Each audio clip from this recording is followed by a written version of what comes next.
नमस्कार, मैं सुमित यादव। आप देख रहे हैं दा सुनामी। और बिहार के चुनाव नवंबर अंत तक हो जाने हैं, उसी पर हम लोग आज बातचीत करेंगे। कई मुद्दे बिहार के हैं और सभी मुद्दों को आज इस वीडियो में जोड़ के हम लोग लाएंगे, चाहे वो तेज प्रताप यादव का पीली टोपी पहनना हो या फिर पीला गमछा पहन के पूरे बिहार में प्रशांत किशोर घूम रहे हैं, उनका क्या इम्पैक्ट इस बार के बिहार के चुनाव में रहेगा, और 20 साल की एनडीए सरकार का क्या कामकाज का कितना चिट्ठा है। और अभी जो एसआईआर है उसमें अब ये कहा जा रहा है कि 65 लाख लोगों के नाम वोटर लिस्ट से हटाए गए हैं। इसके अलावा कैग की रिपोर्ट की सरकार के पास 80,000 करोड़ का हिसाब सरकार नहीं दे पाई है, क्योंकि वो पैसा गया कहाँ खर्च हुआ, सरकार के पास इसका कोई हिसाब नहीं। सभी मुद्दों पर बातचीत करेंगे। बातचीत करने के लिए हमारे साथ विकासशील इंसान पार्टी के नेता और युवा मोर्चा के राष्ट्रीय अध्यक्ष संतोष साहनी जी मौजूद है। बहुत बहुत स्वागत है संतोष चैनल पर।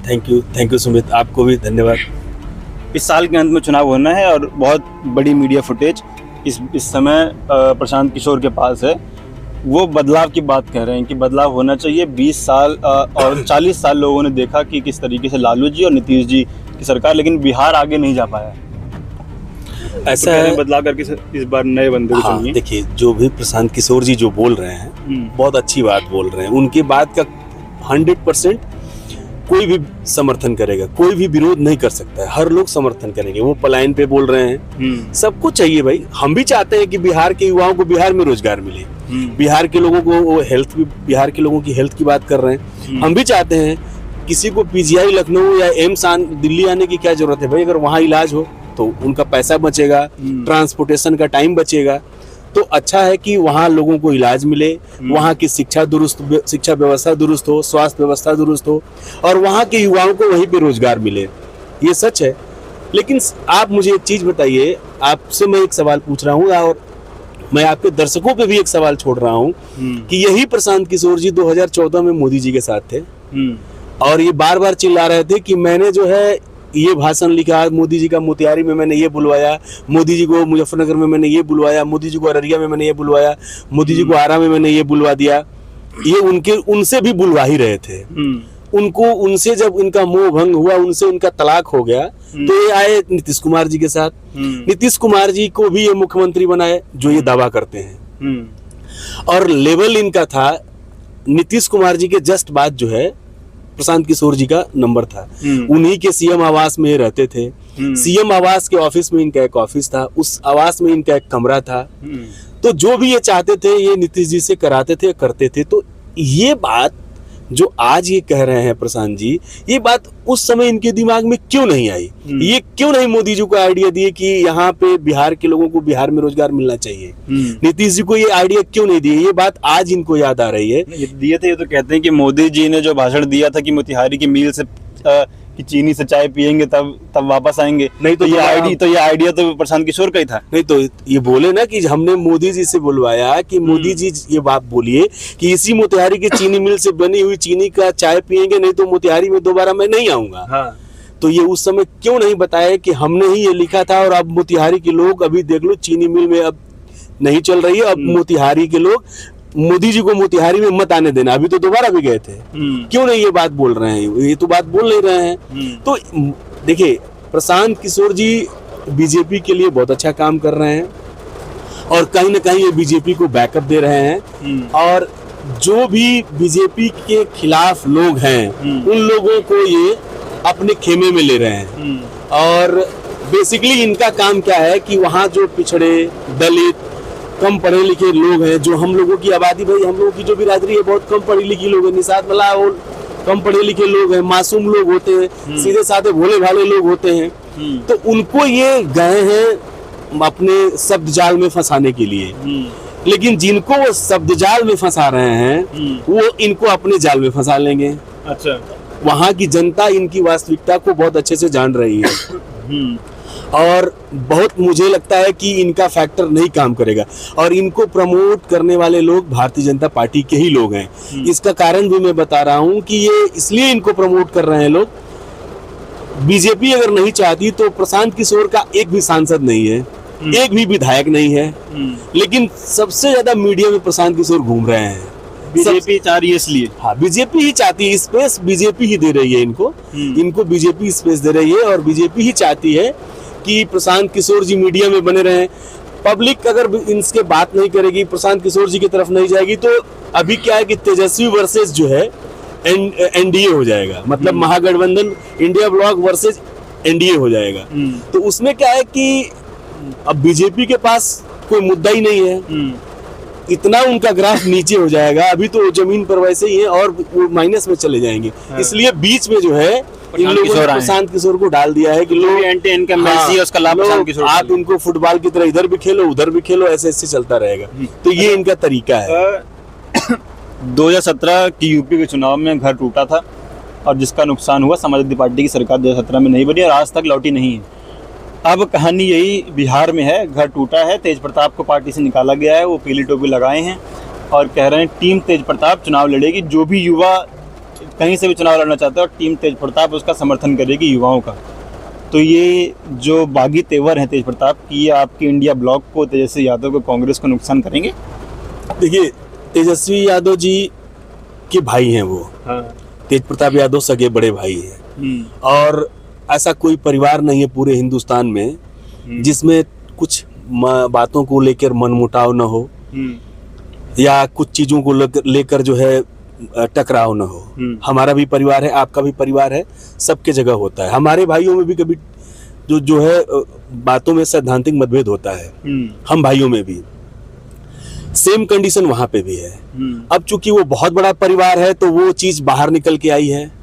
तो मुझे ये लगता है कि तेज प्रताप जी बड़े भाई हैं तो समझदार भी ज्यादा हैं। उनको ये पता है कि पार्टी रहेगा, संगठन रहेगा तो हम लोग भी सरवाइव करेंगे, नहीं तो हम भाई से लड़ने के चक्कर में ऐसे आदमी को मौका दे देंगे, ऐसे आदमी को मौका देंगे जो भाई को भी नुकसान पहुंचाएगा और मेरे को भी नुकसान पहुंचाएगा। तो मुझे नहीं लगता है कि तेज प्रताप जी कोई ऐसा कदम बिहार में उठाएंगे या कुछ भी ऐसा काम करेंगे जिससे जो है कोई बड़ी समस्या होगी। क्योंकि ये देखिए, पारिवारिक टकराव होते हैं, ये होते भी हैं और सुलझ भी जाते हैं। और इनका जो मुद्दा है वो उस मुद्दे में कोई बात नहीं है, कोई बहुत बड़ा वो मुद्दा नहीं है। नहीं, वो तो आरोप लगाते हैं क्योंकि वो कहते हैं कुछ जयचंदों की वजह से उनको पार्टी से निकलवाया गया है। तो जयचंद आप जानते होंगे कौन है, नहीं तो हमारे दर्शक जानते होंगे कौन है। देखिए, जयचंद की जहां तक बात है कि यह बात अब मैं इस मीडिया आपके चैनल पर मैं क्या है बोलूं। हर जैसे आपका भी कोई खास होगा, हमारा भी कोई खास है। होता क्या है कि कुछ लोग ऐसे होते हैं जब दो व्यक्तियों में टकराव होता है तो बीच में अपनी एंट्री मारते हैं और वो चाहते हैं कि ये टकराव बना रहे, उससे उनको लाभ मिले। तो वो हर जगह होता है। लेकिन मुझे लगता है कि तेज प्रताप जी बहुत बड़े हैं तेजस्वी जी से और हम लोगों के बड़े भाई हैं और मुझे लगता है कि तेज प्रताप जी सब बातों को समझेंगे और कृष्ण के भक्त हैं, वो प्यार से मोहब्बत से रहने वाले व्यक्ति हैं। उनको उन जो आदमी कृष्ण की भक्ति करता है वो आदमी बहुत मृदुल हृदय का होता है और मृदुभाषी होता है और बहुत जल्दी किसी अगले की गलती को माफ भी कर देता है। तो अगर कुछ हम लोगों से या तेजस्वी जी से गलती भी होगी, देखिए उनका पारिवारिक मैटर है, लेकिन कुछ हुआ भी होगा तो तेज प्रताप जी उस सब चीजों को भूल के और सब चीजें सही कर लेंगे। अच्छा, तेज प्रताप पीली टोपी लगाए तो लोगों के मन में ये भी सवाल है कि कहीं प्रशांत किशोर के साथ तो नहीं जा रहे हैं। पीली टोपी, देखिए पीला रंग जो होता है वो ऊर्जा देने का प्रतीक होता है। हाँ। तो प्रशांत किशोर का कोई पेटेंट पीला कलर तो है नहीं, भाजपा का भगवा कलर पेटेंट तो है नहीं, किसी का कोई रंग पेटेंट नहीं होता है। अभी बताइए, प्रशांत किशोर की पहले पार्टी है कि पहले पीला रंग बना?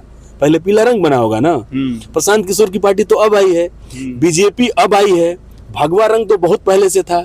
अब कोई आकर और उस चीज को एडॉप्ट कर ले तो कोई ये कहे कि नहीं ये हमारा ही है, इस पर किसी का और कब्जा नहीं हो सकता है, तो ये मेरे ख्याल से बेतुकी बातें होंगी। 65 लाख लोग बताए जा रहे हैं कि 65 लाख लोगों का नाम वोटर लिस्ट से हटा दिया गया है बिहार में।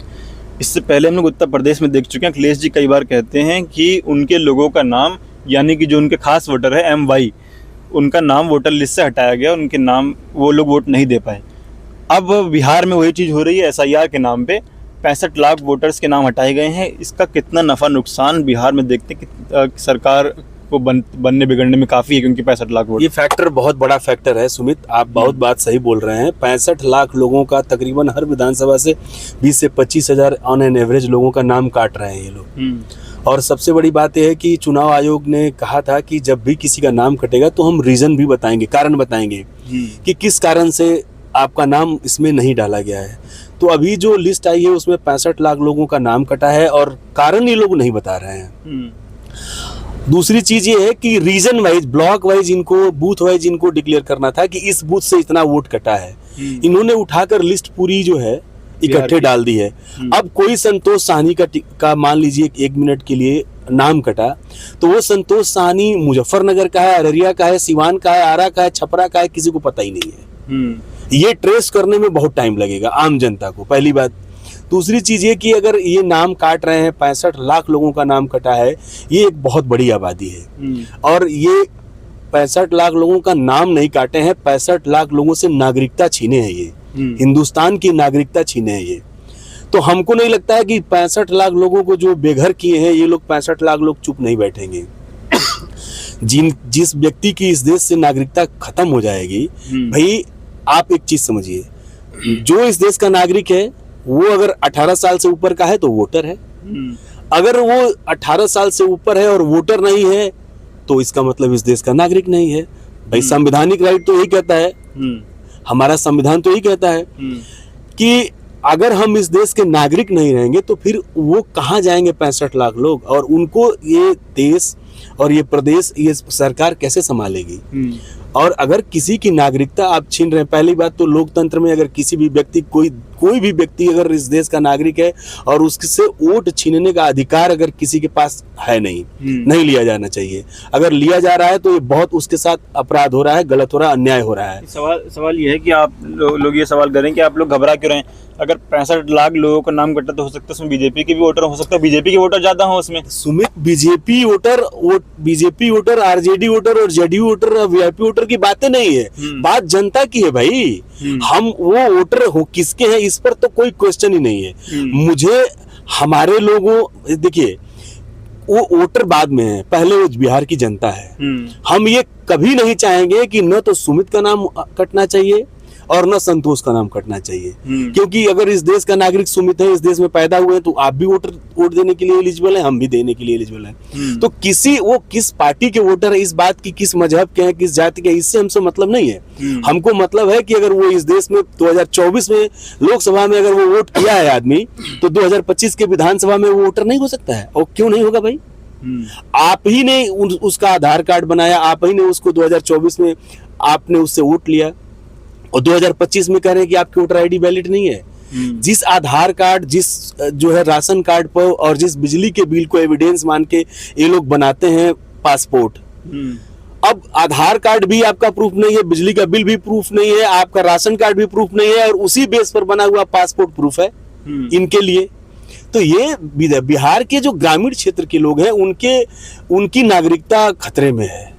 और इसमें मुझे पूरा विश्वास है कि जो कम पढ़े लिखे लोग जो हैं, वहाँ की जनता कम पढ़ी लिखी मासूम जनता है, जो भोली भाली जनता है, उससे उनकी नागरिकता छीनने का ये लोग काम कर रहे हैं। और मुझे लगता है कि इंडिया ब्लॉक के लोगों को और हम लोगों को इस बात को बहुत गंभीरता से लेके और इस पर चुप नहीं रहना है। राहुल जी हमेशा इस बात को बोल रहे हैं कि आयोग वोट चोरी कर रहा है, मेरे पास प्रमाण है, तो ये बात बिल्कुल सत्य है और ये चीज हम लोग होने नहीं देंगे। मतलब अगर ये लोग ये सोच रहे हैं कि हम लोगों ने महाराष्ट्र में कर लिया, हरियाणा में कर लिया, दिल्ली में कर लिया, तो वैसे हम लोग बिहार में कर लेंगे, तो नहीं हो पाएगा। वहां पे विरोध होगा और बहुत तगड़ा विरोध होगा, और इस विरोध का खामियाजा जो है केंद्र सरकार और प्रदेश सरकार दोनों को भुगतना पड़ेगा। और याद करिए इमरजेंसी का पीरियड, जेपी आंदोलन जब हुआ था, हम लोग बहुत छोटे थे, हम लोग इतिहास में पढ़ते हैं, लेकिन हो सकता है कि फिर से वो इसी बिहार की धरती से एक ऐसा आंदोलन होगा जो केंद्र सरकार की चूल हिला देगा। नीतीश जी की छवि पिछले 5 से 6 महीने में बहुत बदलाव उसमें आया है। नीतीश जी की जब बात होती थी तो सुशासन बाबू की बात होती थी कि इसमें कोई परिवारवाद नहीं है, नीतीश जी की सरकार में कोई भ्रष्टाचार नहीं हुआ, सब चीज़ें, कानून व्यवस्था सब बहुत बेहतरीन है। लेकिन बीते कुछ महीनों से तस्वीर कुछ इस तरीके की, चाहे आप लोगों ने पारस हॉस्पिटल की तस्वीर देखी होगी, और उसके अलावा भ्रष्टाचार की जो बात है, अब कैग की रिपोर्ट जो आई है उसमें 80,000 करोड़ का ये बात कही जा रही है कि सरकार के पास इसके खर्च का हिसाब नहीं है। और अब उन्होंने अपने बेटे को भी लॉन्च कर दिया, तो परिवारवाद वाली छवि भी अब धूमिल हो गई है। तो ये तीनों जो छवि नीतीश जी की कहा जाता है कि कोई दाग नहीं है नीतीश जी के ऊपर, अब धीरे धीरे वो तस्वीर बदलती गई। ये इसमें 2-3 बातें हैं। आपने जो क्वेश्चन किया है बढ़िया है, आपका बात मैं समझ रहा हूँ।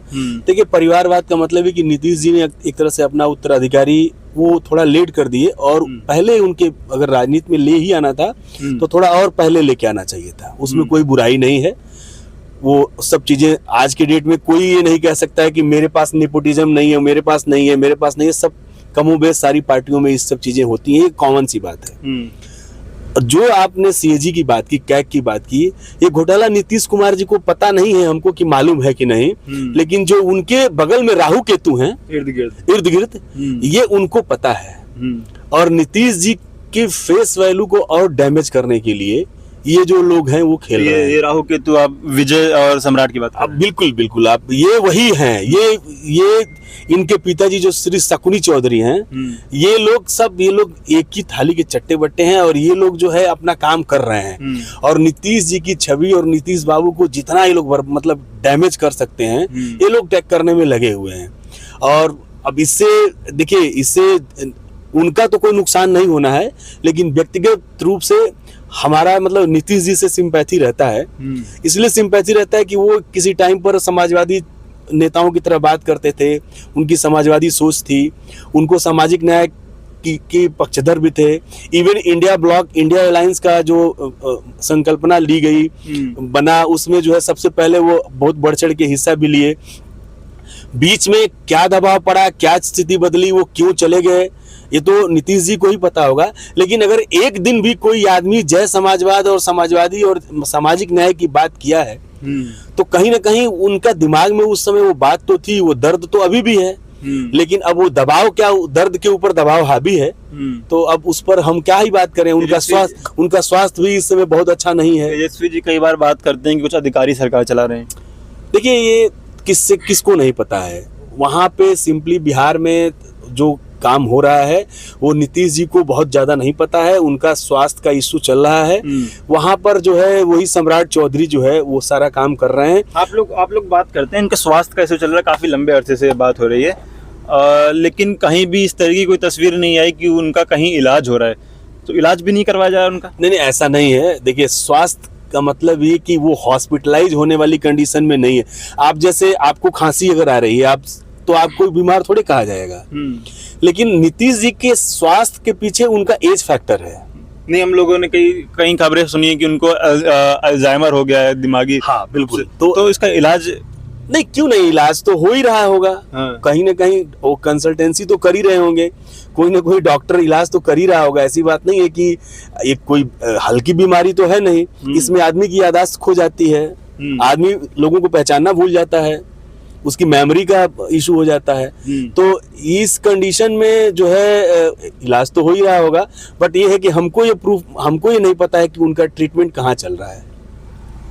विकासशील इंसान पार्टी की क्या भूमिका इस बार के चुनाव में रहेगी? एक घटक दल की जो भूमिका होती है, एक संगठन में, एक गठबंधन में घटक दल की जो भूमिका होती है, उस भूमिका में वीआईपी पार्टी, विकासशील इंसान पार्टी, माननीय श्री सनाब मुकेश सहनी जी और उनके जितने भी हमारे जैसे कार्यकर्ता हैं, बिल्कुल एकदम कदम से कदम मिलाकर और साथ रहेंगे। एकजुट है गठबंधन? बिल्कुल एकजुट है। अभी तक एकजुटता पर क्या सवाल है, उस पर क्या कोई ऐसी तो कोई बात ही नहीं है। आप लोग एकजुट है कि नहीं है, अभी भी कोई ऐसा डाउट लग रहा है क्या आप लोगों को? अब तो सब चीजों से आपको तो आप लोगों अभी सीटों पे कोई चर्चा उतनी उस तरीके से नहीं हुई है। अभी देखिए क्या है कि सीटों की चर्चा तो आप एनडीए में भी नहीं पाएंगे कि क्या कौन कहाँ कितना लड़ रहा है, किसी को कुछ नहीं पता है। सबको लॉलीपॉप दिया गया है। चिराग पासवान जी अलग डफली बजा रहे हैं, जीतन राम मांझी जी अलग डफली बजा रहे हैं, सब लोग 243, 245, 243 की बात कर रहे हैं। सबको सब चीज चाहिए। अब हम लोगों में ऐसा कुछ नहीं है। इंडिया अलायंस के सारे घटक दलों को ये पता है, और जितनी सीटें हैं वो पर्याप्त सीटें हैं। सारे घटक दल हमारे एडजस्ट हो जाएंगे और सब लोग सम्मानजनक सीट पाएंगे और बहुत अच्छा चुनाव रहेगा। चिराग पासवान भी एनडीए की लाइन से हट के बात कर रहे हैं और उन्होंने ये भी कहा कि मुझे शर्म आती है कि मैं ऐसी सरकार का समर्थन कर रहा हूँ। 243 सीट पर लड़ना चाहते हैं वो भी। देखिए, आपने जो सवाल किया है इसका जवाब मैं देता हूँ। आप मुझे एक चीज बताइए, अगर उनको इस सरकार में रहने में शर्म आती है तो केंद्र में जो बंगला है खाली कर दें, अपने मंत्रालय को त्याग दे दें, त्याग पत्र देना मंत्रालय से। ये बिल्कुल ठीक उसी तरह से है जैसे स्वामी प्रसाद मौर्य सामाजिक न्याय और न्याय की बात करते थे समाजवादी पार्टी में, और उनकी बेटी संघमित्रा जो है भारतीय जनता पार्टी में नेता थी। जो एक ही घर का आदमी है वो अपनी बेटी को प्रोजेक्ट किया। भाई अगर तुमको भाजपा के अगेंस्ट, स्वामी प्रसाद मौर्य भाजपा के अगेंस्ट थे, बीजेपी के अगेंस्ट बोलते थे, तो पहले तुम अपनी बेटी को कहो ना कि भाई तुम वहां से त्याग पत्र दे के आओ, इधर काम करते हैं हम लोग। तो ये वही चीज है, मतलब आप केंद्र में मंत्री बने रहेंगे, सारा मंत्रालय का लाभ भी लेंगे, और आप बोलेंगे कि हमको तो बहुत शर्म आ रही है कि हम इस किसी ऐसे पार्टी में। यार आप कहाँ से बोल रहे हो, और आपका क्या आइडियोलॉजी, और आप अगली जनता को किसको तुम मूर्ख समझ रहे हो। चिराग जी देखिए, मेरी उनसे बिल्कुल मतलब हमारी बहुत सिंपैथी है। मैं चाहता हूं कि पहले भाई उनकी एक एज हो गई है, पहले वो शादी ब्याह करके सेटल हो जाएं। चूंकि वो स्वर्गीय रामविलास पासवान जी के पुत्र हैं, इस नाते हम उनको बहुत सम्मान की दृष्टि से देखते हैं। सामाजिक न्याय और सिर्फ वो रामविलास जी के पुत्र हैं इस वजह से भी, या उनके भी कुछ ऐसे काम है? नहीं, उनके क्या काम है आप बताइए। क्या उन्होंने कभी बिहार के लोगों को देखा? उनके पिता की वजह से। हाँ बिल्कुल। और अगर उनके भाई अगर उनके पीछे उनके पिताजी का नाम न हो और उनके पिताजी के काम जो सामाजिक न्याय के लिए उन्होंने, स्वर्गीय रामविलास पासवान जी ने काम किया, लालू जी के साथ, नीतीश जी के साथ, शरद जी के साथ मिलकर काम किए, वो जिस समय लोग रोड पर बैकवर्ड कम्युनिटी की, पिछड़ों की बात नहीं करते थे, उस समय ये लोग लाठी डंडा खाए और उस पर संघर्ष किए। तो ये एक सम्मान है, और उसी सम्मान का लाभ और उसी का लाभ जो है इनको समाज दे रहा है। वरना चिराग जी के पास क्या है, उनकी आइडियोलॉजी क्या है, हमको नहीं समझ में आता है। सभी सीटें अगर चिराग पासवान लड़ेंगे, जो कि वो बात कह रहे हैं 243, तो इसका नफा नुकसान किसको होगा? देखिए, नफा तो उन्हीं को होगा और नुकसान भी उन्हीं को होगा। आरजेडी से इस पे कोई फर्क नहीं पड़ेगा। हम गठबंधन में क्या इफेक्ट डाल पाएंगे, वो क्या कर पाएंगे गठबंधन में? हम तो चाहते हैं उनका अगर लड़ने का मन है, अगर उनको ये लगता है कि वो नुकसान करेंगे, देखिए कि हमको नहीं पता है कि बीजेपी को क्या डैमेज करेंगे और वो महागठबंधन को क्या डैमेज करेंगे। अगर वो चुनाव नहीं लड़ते और वो वोट ट्रांसफर होकर बीजेपी की तरफ जाता तो फिर वो बीजेपी का नुकसान होगा। अगर वो उनके चुनाव न लड़ने से उनका जो वोटर है अगर महागठबंधन को वोट करता तो महागठबंधन का नुकसान होगा उनके लड़ने से। बहुत सिंपल सी बात है। तो जो आज के डेट में नुकसान होना है और नफा होना है वो उन्हीं को होना है, बाकी किसी को कुछ नहीं होना है। भाई लोकतंत्र में सबको स्वतंत्रता है चुनाव लड़ने की और लड़ाने की, वो भी स्वतंत्र हैं, लेकिन एक आइडियोलॉजी के साथ आदमी को काम करना चाहिए। आप मंच से खड़ा होकर बोल रहे हैं कि मुझे घुटन होती है यहाँ काम करने में, और आप उसी आदमी के साथ मंत्रालय में बैठे हुए हैं। इतना सब कुछ हुआ भाई, आप ये देखिए वक्फ बोर्ड आया, बिहार को विशेष राज्य का दर्जा आया, इन सभी मुद्दों पर इन लोगों ने कभी भी, यहाँ तक कि जो ये SIR कर रहे हैं, चंद्रबाबू नायडू ने बोला कि जिस प्रोसेस से और जिस तरीके का SIR बिहार में चल रहा है हम अपने स्टेट में एक्सेप्ट नहीं कर सकते हैं। अरे भाई तुम दो ना इस्तीफा, गिराओ ना इनकी सरकार, न रहेगा बांस न बजेगी बांसुरी। ये रहेंगे नहीं केंद्र सरकार में, न बिहार में SIR करेंगे, न नागरिकता बिहार के लोगों को छीनी जाएगी, न कर्नाटक के लोगों को छीनी जाएगी। अब तो आ गई ना, एक गाइडलाइन आ गया ना सरकार का कि पूरे देश में बिहार की जैसे SIR किया जाएगा। तो ये आज जैसे क्या है ना कि मेरा घर जल रहा है तो आप ताली बजा रहे हैं, और जब आपका घर जलेगा तो दूसरा ताली बजाएगा। जलना सबको है, एक दिन नंबर है। हाँ, सबका आज मेरी बारी है तो कल आपकी बारी है।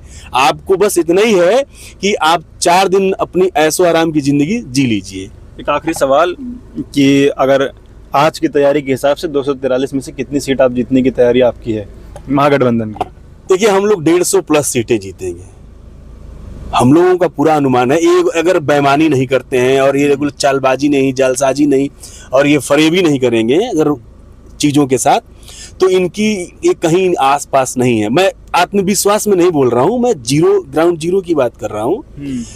जनता चुनाव लड़ रही है, बिहार के नेता होता कोई चुनाव नहीं लड़ रहे हैं, वहां की जनता चुनाव लड़ रही है। आप एक आम आदमी से पूछेंगे कि आपको इस देश में इस सरकार में क्या मिला, क्या आपने पाया, क्या खोया, क्यों इनको जनता वोट करेगी? जनता वहां बोल रही है, जनता को ये काला धन लाने के लिए बोले थे, 4 गुना काला धन हो गया। ये जो आदमी 2014 में इस देश का नागरिक 1 रुपया जिसके ऊपर कर्जा था, आज 4 रुपए कर्जे के नीचे ही दबाए हैं उसको। जिस समय 2014 में इस देश के ऊपर हर नागरिक के ऊपर औसतन 1 रुपए का कर्जा था, एक एग्जाम्पल मैं दे रहा हूं आपको, अगर 1 रुपये का कर्जा था भारत के नागरिक के ऊपर, तो आज भारत के नागरिक के ऊपर यह सरकार 4 रुपए के कर्जे के नीचे की है। क्यों जनता इनको वोट करेगी? जो आपको कर्जे से निकालेगा आप उसको वोट करेगी जनता, कि जो कर्जे में दबाएगा उसको वोट करेगी? किस मुंह से मांगेंगे? इनको कहीं ये लोग बिहार में नहीं है। और हम लोग पूरा ईमानदारी से इन लोगों की कलही खोलेंगे। इन लोगों का कच्चा चिट्ठा 20 वर्ष का जो बिहार का इन लोगों ने बिहार के लोगों को परेशान किया है और उनको अधिकार से वंचित रखा है, शिक्षा, स्वास्थ्य, रोजगार जो उनका छीना है, उसको हम लोग जमीन पर उतारेंगे। और मुझे पूरा विश्वास है कि जनता का आशीर्वाद जो है महागठबंधन को मिलेगा, तेजस्वी जी को मुख्यमंत्री बनाया जाएगा। ठीक, बहुत शुक्रिया। तो तेजस्वी जी मुख्यमंत्री की रेस में प्रबल दावेदार हैं और प्रशांत किशोर को मीडिया फुटेज और बीजेपी, ऐसा मानना है संतोष जी का कि बीजेपी मीडिया फुटेज और उनको स्पेस दे रही है ताकि जो भी बिहार में 20 साल की एंटी इनकम्बेंसी है और इसका लाभ तेजस्वी जी को ना मिलके वो प्रशांत किशोर को मिले, इस वजह से उनको ज़्यादा मीडिया फुटेज मिल रही है। और तमाम सवाल, चाहे वो 80,000 के घोटाले का सवाल हो, चाहे वो SIR पर सवाल हो, आप लोग क्या सोचते हैं? अपनी राय कमेंट बॉक्स में सभी मुद्दों पर दीजिएगा। आप लोगों से मुलाकात अगली वीडियो में होगी। जुड़े रहे हमारे साथ, तब तक के लिए नमस्कार।